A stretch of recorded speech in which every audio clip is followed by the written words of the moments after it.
Okay, so if we take a look at Fred's action before and after the band work. So before on the left of the screen here, what we'll see is that if we look closely, is at the early part of the backswing, the pressure goes into Fred's heel on the front foot, his toe lifts,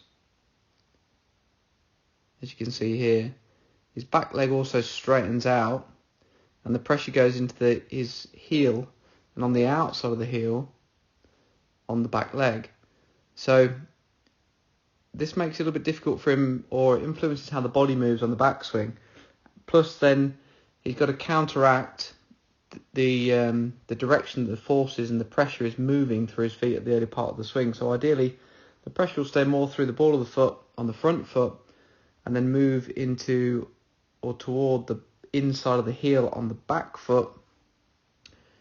So the net effect really for Fred is that because the toe is lifted early, he then replants the toe kind of midway back or latter part of the backswing, as you can see here. So as he does that, that encourages the front side or the left side of his body to drop down. So then it continues to work downward in terms of the kind of angle of his shoulders or the direction that his body looks like it's moving in at the early part of the downswing. And the problem with that is at the latter part or last minute, he has to really stand up with his left leg, so pushing vertically. His head goes away from the target and he has to hang back with the body to compensate or to counteract what's happened with the pressure and the movement, to balance everything out essentially so the club can get back to impact and in a functional way. So using the band and the pedal to control where the pressure's moving and how his joints are straightening or maintaining flex,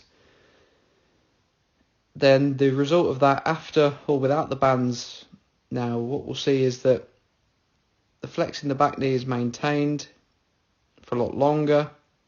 The front toe isn't lifting and the pressure doesn't look like it's rolling on the outside of the back foot, and his body and the left side of his body looks a lot higher or taller when compared to the original one.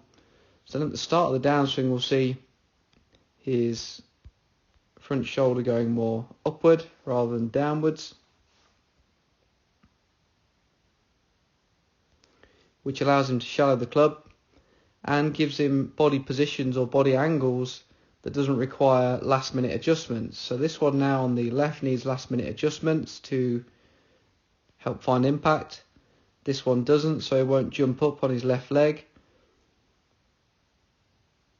His right shoulder can come through higher and can continue turning in the correct direction. His head won't hang back, and he'll get a very different look with his legs. He won't get that kind of snapping look with his legs as he hits, and this will give him more control of impact and more options in terms of shots he can play.